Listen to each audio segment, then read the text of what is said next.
Knowing how to raise money will change your life. I can boldly say that because I live a life of abundance now that I know how to raise money for real estate deals and business opportunities. Over the last 7 years, we've raised over $30 million. And in today's episode, we're going to teach you exactly how we did it. In this episode, we're going to break down what happens when you know how to raise money and what happens when you don't know how to raise money. One of the biggest things that happens when you don't know how to raise money is you miss out on opportunities. There's so many opportunities that you can miss out on. It's just thinking about our own experiences where we limited our income and we missed out on so many opportunities because we didn't know how to raise capital. When you don't know how to raise money, you stuck. Another thing that happens when you don't know how to raise money is what you just said, is you limit your income potential. Because if you only have access to a certain amount of capital to do your deals, you only can make a certain amount of money. We're going to give you guys a step-by-step game plan on how we've been able to raise $30 million and so much more. So be sure to watch this episode until the end, because by the end of this, you will know how to go out and raise money. Let's get into the episode. Welcome to another edition of the Expose and Expand podcast show. I'm the man with the plan, Jeremy Mathis. I'm Joshua. I'm going to give you the game, Mathis, and welcome to another edition of the Expose and Expand podcast show, where we expose you to the ideas, the strategies, the struggles, the failure, the people, and the experiences that have gotten us from zero to millions. Knowing how to raise money for deals will change your life for good, and that change will last forever. I can boldly say that because I'm a living testimony to that statement. Once Josh and I learned how to raise money for real estate deals and business opportunities, our income became limitless. The only limit to our income was our ability to go out and find enough deals for all of the money that we have the ability to raise. Knowing how to raise capital will change your life. You will live in abundance, and your boys, we want you to live in abundance. So in today's episode, we're going to talk about how to raise OPM, which is other people's money. We're going to teach you exactly how we raised over $30 million over the last 7 years to fund real estate deals and business opportunities. At the end of this show, if you watch it in its entirety, you will know how to raise money. That is the outcome of today's show, and we're gonna give it all to you guys today. Let's get into it. Let's get it. One of the biggest things that has been one of the greatest things that we've learned how to do is raise money. It's completely changed our lives and completely changed all of the businesses that we're involved in. And for us, I think we've gotten so good at raising money till we have a great problem on our hand where we have access to too much capital and not enough deal flow. So for us, that has been a good problem to have. You think about when we first started out, it was always the money was the biggest problem. It was not the biggest problem. It was the biggest mind hurdle that we had to overcome. And I think I know this episode is going to break a lot of barriers for people, because we're going to teach people exactly how we've been able to do it. But even before we get to teaching people, I want to talk about what happens when you don't know how to raise money, because we had to go through a lot in order to get there. We had to learn a lot. So before we even teach people, let's focus on what happens when you don't know how to raise money. I think what happened to us when we first got started, we were stuck and it was slow growth. Yeah. For us in our business, when we first started investing into real estate, it was just wholesaling. So for you guys that don't know, you don't need capital to wholesale houses. But when you start flipping, you don't need money to do anything in real estate investing. But for us, we had that self-limiting belief, and we thought we needed the money in order to fix and flip houses. So when we first got started, we had a mentor who gave us the money to fund the purchase of the house, but we didn't have the money to do the renovations and to pay for the contractors. So what did Joshua and Jeremy do? We did what we know how to do best, which is go and take action. We just figured it out. So we was able to get credit cards and convert that into cash, and we was able to use those credit cards to fund our deals and to the first couple of deals. But we quickly found that we were stuck and we couldn't grow as fast as we wanted to, because we only had access to about $250,000 worth of credit. And if you're doing real estate deals, you know $250,000 may get you to 3 or 4 deals. So by the time we were doing maybe 3 or 4 houses, and we was tapped out. So we quickly understood that if we want to grow and we want to get unstuck, we need to learn how to raise money. Josh made a great point. When you don't know how to raise money, you stuck and your growth is slow. And we experienced that, like he said, because I remember having to turn down projects that we couldn't buy because we had somebody that was going to purchase it, the property for us, but we had to come up with the rehab funds. And like you said, once that credit card was tapped out, it was sickening to know, like, man, our income is limited Like I said in the intro, our income was limited because we didn't know how to raise money for the rehab. Another thing that happens when you don't know how to raise money is you become you at the mercy of the market. You're at the mercy of what's happening in the market. Right now, we're in a space where banks are not really lending. It's tough to go out and get for people to get capital, but those people that know how to raise money, they're still moving and grooving. Them boys still making it happen. It's just like at the beginning of COVID. It was certain people when COVID came in March 2020, a lot of lenders, some banks, they stopped lending. But there was still people that had private money that was lending on deals, and those people that was able to raise from those private money lenders, they made out like crazy. Yep. We know a couple people that continued to buy even when everybody else stopped, either for fear of what was happening in the market, or they didn't have enough capital. Those people that had access to capital, them boys made out real good, real good, and that was an opportunity that I wish we wouldn't have the fear, because we had the capital, but we just let fear get in our way at that time. Another thing that happens when you don't know how to raise money is what you just said, is you limit your income potential.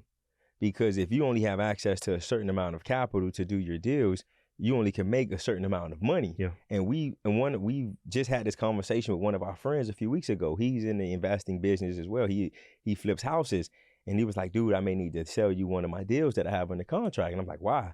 Like, because, bro, I don't have access to the capital. I'm tapped out on my funds. So because of that, like, I mean, I hate that that's happening to him. But one, we get this deal, but two, his income is limited. And that the same thing that happened to us when we first got started.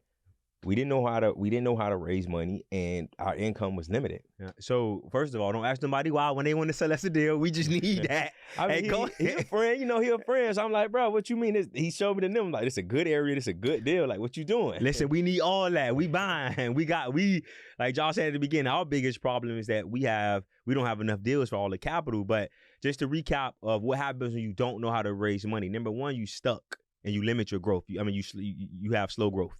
That happens with us. Number two, you limit your income. And number three, you're at the mercy of the market. Whatever's happening in the market, you at the mercy of it if you don't know how to raise capital. And now I want to transition. No. Even before we talking about transition, one of the biggest things that happens when you don't know how to raise money is you miss out on opportunities. There's so many opportunities that you can miss out on. Yeah. There's deals that you can't do because you don't have that money. And this has happened to us before in the past. When we first got started, people start presenting not just real estate opportunities to us, but opportunities to invest in their business. And because we didn't have the capital ourselves, or we didn't know how to go out and raise that capital, we missed out on those opportunities. Yeah. So that's a point that I want to make and help people understand. Like, guys, if you don't know how to raise money, you can miss out on a lot of great opportunities. Yeah, when we, as I said again, going back to the intro, like that, the way that I crafted the intro today was just thinking about our own experiences where we limited our income and we missed out on so many opportunities because we didn't know how to raise capital. When you didn't know how to raise capital, like, what was that feeling like for you, knowing that, man, I'm missing out on these opportunities? For me, you don't know what you don't know. Because at the time, you knew you was missing out on the opportunity, but it didn't hit you until later. Sometimes the lesson is taking place, but you don't learn from that lesson until months or years later. So at the time, we didn't know. We just knew we wanted to do more deals. Yeah. I hated the fact that we couldn't do more deals because we didn't have access to the capital. Yeah, no, definitely. Josh hit it right on the head. But now I want to transition, and I want to piggyback off what you said. So we talked about what happens when you don't know how to raise money. Now I want to talk about what happens when you do know how to raise money. And one of the things, the first thing that happens when you know how to raise money is you become a vessel for opportunities. Yeah. Josh said the last thing he touched on was when you don't know how to raise money, you lose out on opportunities. When you know how to raise money, you become a vessel, meaning people are coming to you. They're seeking you out. They are trying to help. They are trying to get you in on deals because most people don't know how to raise money. It is a skill that, like I said, once mastered, you will live a life of abundance because people are going to be coming to you with opportunities for you to raise money for real estate deals, for you to raise money for business opportunities. And when you raise that money, some people, they are so sophisticated, they make money on raising the money from the investors, and they make money because they get equity in deals because they raise money for the person that brought them the deal. So when you know how to raise money, your life truly becomes abundant in that people are coming to you and they're seeking you out. We know a guy that his whole business, his whole business is raising money for business opportunities. And once he raised the money from investors, they pay him a percentage just from raising money from them. They pay him to raise money. And then he gives that to an operator and he puts it into real estate deals and business opportunities, and he gets equity in those deals. This man's life is set. All he's doing is building relationships, picking up the phone, and creating opportunities and living in abundance for him and his family. So knowing how to raise money will truly change your life and set you up to be in a great place. I think I want to take it a step deeper and help people understand on a deeper level how that has changed our life. Yeah. We've been presented so many opportunities. People know if you need money, come to the Mathis twins, yep. Especially for real estate deals, yep. Especially for real estate deals. Yep. For us, we can do almost any deal we want to do, whether it's a single family fix and flip house or if it's a 200 or 300 unit apartment building, simply because we know how to raise money. Mm-hmm. Our income is not limited. The opportunities are not limited because we know we have a skill set that is transferable. We have a skill set that we can always use. And we learned it from the start, from starting from real estate to now other things that we're involved in. So like Josh said, guys, raising money is definitely a skill set. It's a skill that you have to grow and develop. It's something that it's a muscle that you have to work so that you can get better and better at doing it. And we're going to get into how you guys do that. Even before we get into that, another benefit of knowing how to raise money is the confidence that you gain from it. A lot of people don't do deals, or you don't do bigger deals because you don't have the confidence that's needed. Knowing how to raise money gives you the confidence to know that, hey, I know that I can have the money in line if I want to do this deal. Now all I have to do is get the deal done. But a lot of people don't get the deal done because they lack that confidence. Yeah. They say to themselves, well, you know what? I don't have the money. I don't know how to raise the money, and they don't even give themselves a chance to go out and make it happen. So not only with the confidence, but one of the things that helps with that, when you have that confidence, your negotiation ability increases tremendously. Yeah. Because I got the money to close, so you walk with a little swagger. You're a little different. You feeling yourself. You that boy, that girl, because you know that, I got this money, so now I know for sure I can close. So your ability to negotiate, it becomes it increases profoundly. And that happened with us with that deal in Margate. You want to talk about that deal? It's not just that deal. I'm going to talk about that deal, but multiple deals. We can go into deals and we get deals simply because I can say 0-day inspection. I can tell a seller, if you got clear lien the title, I can close tomorrow. Yeah. Where Mr. or Mrs. Seller, you need that money tomorrow, I can get you that money. Here's the requirements in order for me to make sure that I can get you that money. Yeah. And we can say that, we can move with that type of confidence simply because we know how to raise money. But as what Jerm just said was, we had a deal in Margate where this happened probably 3 years ago, where in June or July, we reached out to this guy. We was running a cold call campaign. We reached out to the seller of this property. They were on the foreclosure list. And the guy was like, no, I'm good. We'll figure it out. We'll get the money. And we hear that all the time. But we understand in sales and we understand in our business that 65 to 70% of our deals happen in the follow-up. So our team was following up, and we have a CRM system that automatically follows up with the seller. So once a month, maybe twice a month, this guy's hearing from us.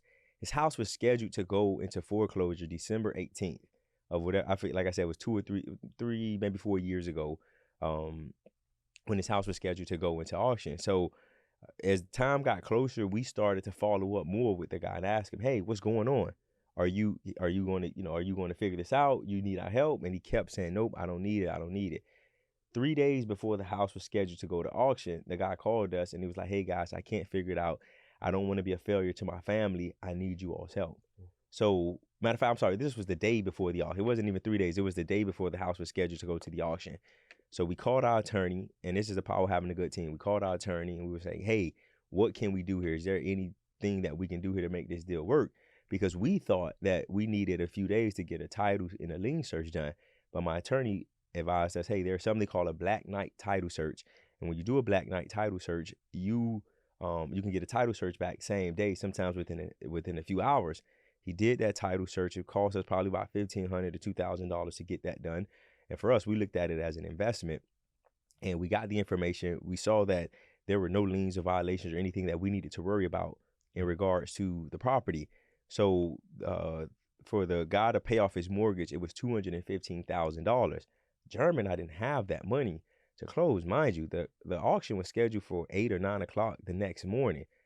The night before the house was scheduled to go to auction, we called one of our private money lenders. We told him the situation. We presented him with the title and lien search. Excuse me. And he said, yeah, guys, I fund the deal. We were buying it for $215, was probably worth $480,000, $500,000. So obviously there was some equity there. That was a deal that made sense for the investor. And he sent us the money. The next morning, we went to the bank. We got a cashier's check, and we went down to the auction and was able to help these people and save their house from going out of foreclosure. They was able to walk away with, I think, about $80,000 to $90,000 because they had equity. We was able to get a good deal. So for us, that story just reminds me of the power of what can happen when you know how to raise money. We was able to help a family and save them from foreclosure, and they had a very happy Christmas, and then we was able to get a deal that we made a lot of money on. So one thing that Josh didn't say was the guy, even though his back was against the wall, he was still trying to negotiate.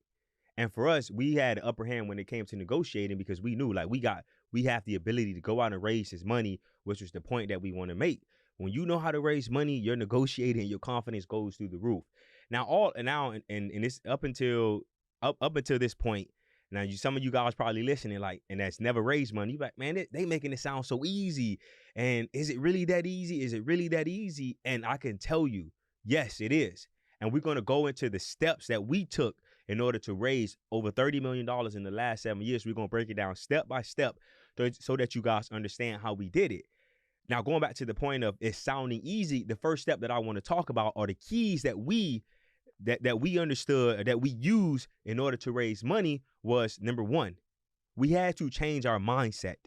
Raising money, it does become easier once you change your mindset. Once you change your mindset from asking for money to presenting an opportunity. Once we did that, once we had that mindset shift, it became very easy for us to go out and raise millions of dollars because the way that I think about it now is I'm helping out somebody else's family. I'm helping somebody else make money for their family, for themselves, and to better their lives. I'm not asking them for a favor. So switch your mindset from asking for money to I'm presenting an opportunity. That is the first step that you need to have as you go out and you start to raise money. When it comes to, because again, you and I know that it's easy, but for the person that's listening to this, how do I even get to changing my mindset? Like, what's the process there? Because it's easier said than done. We talk about it all the time on this podcast show. Action, action, action. You got to go out and do it. And it's a muscle that you have to go and build. The only way that you can create a habit is if you go out and you do it. And in order to change your mindset, go out, do it, start talking to people and start thinking, I'm presenting an opportunity. I'm presenting an opportunity. I remember reaching out to people and having that in the back of my mind. I'm presenting an opportunity. I'm presenting an opportunity because I had to make that voice louder than that negative voice in my mind that was telling me, oh, your mama told you better ask for nothing. You asking for money. So for me, I made that voice of presenting an opportunity louder than all of the little fears and the negativity that was in my mind. Slow down for you, wreck out. Now, y'all heard that boy said, and that was a good point that Germ just made, which is, he made that voice louder, that it's an opportunity and a voice of all the negativity. So I want you guys to understand, we are no different than a lot of you guys. Yeah. We have the same struggles, the same fears, the same, emotional roller coasters that you guys have. We have that as well. But Jerm made a great point, and I don't want us to skip over that point, which is his voice, the voice of opportunity was louder than the voice of all the negativity and the naysay that was in his mind. So that was a good point. Yes. I think that the next tip that I want to give people is don't be greedy when you're raising money. Think long term. Yeah. And I think for us, that has been by far one of the best things that we did, because when we first started raising money, the terms that we were giving some of our lenders, our friends and other investors, you guys are crazy. You're giving these type of returns. You're giving them a percentage on their money, and you're giving them equity in the deal. Yep. But for us, we always said that, we always understood that this is a long-term play for us. We understood that we needed to make the investment up front. Notice I said investment, of giving our investors a higher percentage, because we understood that yeah, we could bring the deal, but what else could we really bring to the table? They had the money. We had little to no experience. Yeah. So we had to say, okay, in order for this to work for the investor as well, we need to give them something that makes sense for them. So one of the things that I want to dive a little bit deeper to what Josh said about don't be greedy, have a long-term view. You have to understand that you have to see your vision. Our vision was we were going to be in real estate for a long time. We want to acquire a lot of real estate, and we understood that doing that, you're going to need money because at some point, even if you got $1 billion, that $1 billion get tapped out. So we understood that we needed a long-term view in order to go out and raise money, and having that vision and knowing what we wanted in the long run helped us understand and remove all the negativity and all the naysayers that was telling us, you guys are crazy. You guys are giving up too much. You guys don't need to be doing this. We had a vision and we understood that we were going to go out, we were going to prove ourselves. And then after we proved ourselves, we were going to renegotiate the terms. So we knew what we wanted up front. So having a vision is definitely key to having to raising money. So definitely understand that. Point number 3 that I want to talk about is understand the investor risk profile. When you are talking to investors, Josh says this all the time. It's just like dating. You got to understand what they like, what they don't like. What investments have they done? Have they made in the past? What type of returns are they used to getting? How do they like their money to be protected? How long do they want their money to be out on this investment? You need to understand the investor's risk profile so that you can bring them deals that they like, deals that are in line with their profile, not deals that just work for you. Because raising money is a two-way street. It works for both ends of the spectrum. So you have to understand that investor's risk profile before you go out and you start raising money. And that's essentially dating them and having conversations about what they like and what they don't like. So to bring that into the real world, I want to kind of break that down for you guys just a little bit more. Jerm did a great job. But when we say investor profile, like to give you guys a perfect example, in our business, we have long-term rentals and then we have fix and flips. Typically the investors that's giving us the money for the fix and flips are different from the investors that's giving us the money for the rentals. The fix and flip is quick, it's transactional. We know within 3 to 6 months that they'll have their money back. When it comes to buying, holding, and owning rental properties, that process takes a little longer. We have to season the property. Are they going to be a long-term partner in this project, or are we going to do a cash out refinance? So that's what we mean when we say investor profile. This investor here who does the fix and flips, they want maybe a higher return and they want their money back sooner. This investor's okay with sharing in the equity. They're okay with getting a lower return. They're okay with having their money out for a little bit longer. So I just wanted to break that down. That's definitely a great point. But now, so the next thing that I want to do that we did was we created a sample deal package. The next key that you want to Thank you. The next key or the next point that I want to make is we created a sample deal package. So it's one thing to talk about it, but it's another thing to put it in writing so that the investor can see it. So one of the things that Jerm and I did was we got together and we said, okay, let's put together the first 3 to 5 deals that we did. How did we buy that deal? What type of deal we want it to be, meaning what type of construction? Is it heavy construction? Is it little construction? How long is it taking us? What type of returns should they inspect? And we put that all on paper and we gave that to, and we gave that to our investors. We wanted them to not only just hear us talk about it, but they can see it and they can process it for themselves. They can share it with their advisors to see if they had any additional questions for us. Too often, most people try to raise money and all they're doing is just talking. Well, a lot of people don't remember what you're saying. A lot of people need to see it. They may need to go back and reference it. So you want to give that investor something that they can reference when they're thinking about, giving you money. Josh, that sounds good, but I'm new to the game. I've never done a deal. You guys were able to raise money from a mentor. What if I don't have a mentor? What if I don't have anybody that what if I have no experience? How do I put together that credibility packet? So that's a great point. One way that if you don't have any experience, you should be okay with partnering with somebody who has the experience. Yeah. Maybe you can maybe like what we're doing with Andy on this deal. Yeah. Maybe you can partner with a general contractor or somebody who has experience flipping. And then what you can be responsible for is just saying, hey, I can go out and raise the money, or I can bring the deal. So there are so many different ways that you can skin this cat. And it all boils down to, one of the key things is understanding that you cannot be an equity hoarder. Yeah. You need to be okay with making a little bit less on this deal, especially if you don't have the experience. Another thing that you said was like, where do I go, or how do I find these people? How do I find these people? For us, we tell people all the time, where do rich people hang out? They go to car shows. They hang out at nice restaurants. They go to conferences and seminars, right? And masterminds. Or and I want to make this point also and help people understand that you don't have to raise money essentially or only just from rich people. You know, there's people in your network that work a job that has a 401k. They have a retirement plan. These are all people that have money that is untapped. They're getting horrible returns in the market. And you just need to understand how money works, educate yourself on how money works so that you can be the conduit to get that money from them into a deal. So Josh essentially gave you guys 2 points that I want to make sure you guys understood. Number one was first create a sample deal package, a credibility package. And the second one was network. You got to let everybody know what you're doing. Josh touched on 2 points. I want to make sure that you guys understood that. Going back to that credibility packet and to the question that I asked him, he was saying, I asked him, what if you've never done a deal? And his point was you can partner with somebody. Another thing that I've seen that worked well for other people was you want to put some form of credibility in it. So if you've never done a deal, let people know about your past experience. What have you done in the past? You want to show people that you can execute and you can get things done.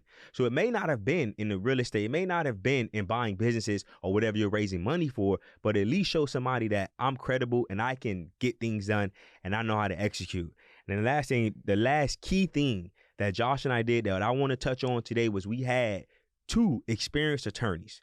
We ain't have one, but we had 2. And I ain't saying you got to have 2, but we had 2. And the reason why that helped us was because we raised money from this family. They sold their business, and we were the first investors that they started to lend money to. We put them in contact with our attorney, and we told our attorney to represent them and not represent us. Make them feel comfortable, help them understand how their money is protected. Josh and I think we did a good job of articulating to this family office how their money was protected, but our ability to raise money for them increased because we had our attorney represent them and walk them through the process and help them feel very, very comfortable. I remember them calling us after we closed on that first deal. They was like, man, your attorney's very good. He made us feel very comfortable. The paperwork that he put together really showed us how he showed us how we were protected. And we felt very, very good about working with you guys as attorney. And now we feel even better about working with you guys. Yep. So before we continue on, we give people tips. Anything that you want to add to the key points of what we did to raise money? Because I want to recap it. And then I would say the last thing is knowing your value, right? I think a lot of people don't understand their value. They think, I don't have experience. I don't have the money. And those are key things, and those are important to getting the deal done, but know your value. Your work ethic is value. People that have money, some of them may not want to do the work. Yeah. Your value can be, hey, I'll do all the work in the deal. Yeah. Know our value early on was we know how to find great deals. Yeah. That was our value. I'll bring a great deal. I just need you to bring the money. Yeah. So understand what your value is and be able to articulate what that value is to the investor. So just to recap all of the key things that we did, because I want to give you point by point in case you missed any of them. Number one, we changed our mindset from asking for money to presenting an opportunity. The next thing we did was we wasn't greedy. We had a long-term outlook on this. We wasn't trying to make a whole bunch of money up front. So we gave investors a return on their money and we gave them equity in the deal. Point number 3, we understood the investor risk profile. We knew what they liked to invest in, how long they wanted their money out, how they wanted their money to be protected. We really understood the investors and we sent them deals that made sense for what they wanted. The next key point was we created a sample deal package, a credibility package, showing them what type of deals are we buying them, how are we finding these deals, how their money's protected. The next key point was networking, where the money is, not just networking, but network where the money is. RIAs, masterminds, seminars, and also people that may have jobs that have retirement accounts. Another key point was having an experienced attorney that can help our new investors understand how their money's protected. And the last thing was knowing your value, knowing what you bring to the table and what you can do. And another point that we didn't touch on, I just want to touch on it really quickly, was tap into your current network. You don't know who has money in your current network, so make sure you tap into your current network. And we want to finish this show by just giving people quick tips when you go out and raise money. Number one, I would say, is understanding and knowing that all money is not good money. That was one of the biggest issues that Jerm and I ran into early on, where we just thought if somebody wants us to give us money, we need to take that money. And now we understand that raising money, as Jerm alluded to earlier, it's like dating. You need to understand what they like, what they don't like. Is this somebody I can see myself in a long-term relationship with when it comes to raising money? Is this somebody who I want to take money from? Because there are people that may say, hey, I can give you the money, but if they're giving you their last, that may not be the person you want to take money from. Because let's face it, investing to us equals risk. When you're making an investment, there's some risk involved. So you need to understand that investor's profile. And then when we say not all money is good money, for us, where we are in our life now, we only want to take money from accredited investors, which are people that make more than $200,000 a year, or if they're married, more than $300,000 a year, or they have a personal net worth of more than $1 million, not including their primary residence. So Josh made 2 tips I want to make sure. Number 1, not all money is good money. And then number 2, only take money from accredited investors, especially if you're new. Only take money from accredited investors. Another tip that I have is don't only talk to your investors when you need money. You should be talking to your investors and keeping them updated with all that you have going on, because you never know when you're going to need that money. And you also don't know if they're going to have that money to lend. So make sure you stay in constant conversation with a lot of your lenders. We try to make it, we make a point now in our business where we reach out to all of our lenders at least once a quarter. Hey, how you doing? Hey, how's your family? How's everything going? What are you seeing in the market? What's happening for you? Here's what's happening with us. Just staying in contact, and those conversations take no more than 3 to 5 minutes of your time. So make sure you stay in constant conversation with your lenders, even when you don't have their money out. Another tip is when you do have their money out, make sure you over communicate with them. Over communicate everything. Keep them updated. Let them tell you that you're bothering them and that they don't need all of these updates that you're sending them. Especially when you have a newly formed relationship with a lender or somebody that's giving you money, you definitely want to over communicate with them to make them feel very comfortable with you. One point that you made, and I want to hit home, is, guys, what Jerm alluded to, the first point he made was the best time to ask for money is when you don't need it, right? Start building those relationships up front. Don't go to people once you have the deal. You want to start building those relationships beforehand. And another thing that Jerm says is over communicate. Guys, we cannot stress that enough, especially if you're newer into raising money. Over communicate with these lenders and let them know exactly what's going on with the deal. Another tip, guys, protect the investors' money better than you protect your own money. Protect the investors' money better than you protect your own money. That has been a tip that has served us very, very well, and has allowed us to raise more and more capital, because if people with money know other people with money. People with money know other people with money. So if you are protecting that investor's money like it's your own, and you're doing what you say you're going to do, they're going to let their friends know what's happening, and you are creating a network of more opportunities to go out and raise money. And ask me how I know. We've got more private money because of we got money from one person. We did what we needed to do multiple times. We protected their money, and they told their friends, and that opened up our network for us to get more money. Another tip is treat everyone you talk to as a potential lender.